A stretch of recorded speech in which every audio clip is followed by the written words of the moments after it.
Hello everyone, welcome back to another Buckner Project video. So we're talking a little bit about supply and demand. You know, some of the basics of supply and demand are how everything gets priced. Let's say I'm a fish farmer and I want to sell you some fish, right?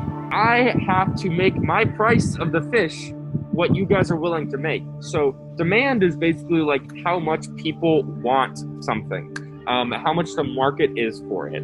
And the supply is how much of how much of it there is. So a lot of depressions and economic recessions end up happening because of because of demand problems, because no one wants to buy things because they're out of money, and then the economy gets kind of out of whack. And so that's what's kind of, and during COVID, during COVID, the economy has declined because of both the supply and demand shock, which is, you know, pretty new concept. Okay, so I'm gonna have Jaden here come explain to you the supply and demand curve. Okay, so price P is our price point, and quantity Q is our quantity, I'm assuming. Yeah. So if demand goes down, then the supply goes up because nobody is buying the goods and services that we're providing. I'll give you an example. If I am a soup provider and I provide canned soup, but all of a sudden nobody wants any more canned soup, but my company is still producing it, then we have a lot more supply of the soup.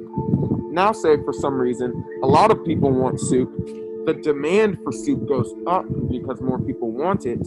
That means our supply is going to go down. You guys like candy? I've used a lot of candy examples in my tenure here at the Buckner Project. I'm gonna give you one more. So let's say you go to the store, you know, get some candy, go to the local bodega, get some candy, and see how much your friends think it's worth. So let's say you have like one Skittle or like one peanut M&M. That's going to be worth a lot more to them than, let's say, if you have like 10 of them, because then they're going to think, oh, I can each get one for free. Versus if you have one of them, then they're each going to want to pay something for it. So as we can see, when demand is lower, then you have more supply. All right, so when the price falls, you know, you have your supply, and in the middle of the demand, and the price will rise. So supply really just pushes the demand. For like Lincoln's example, candy. If you have a large supply, you need that demand to go with it. So surplus. So surplus is the amount of extra stuff someone makes. So that's like supply. So if I make too much supply, then there is demand. I'm gonna have a surplus of goods. And so let's say I have like 100 Skittles. No one wants to eat 100 Skittles unless you're crazy. So then you have extra Skittles, and that's your surplus value, or kind of, it's like wasted products.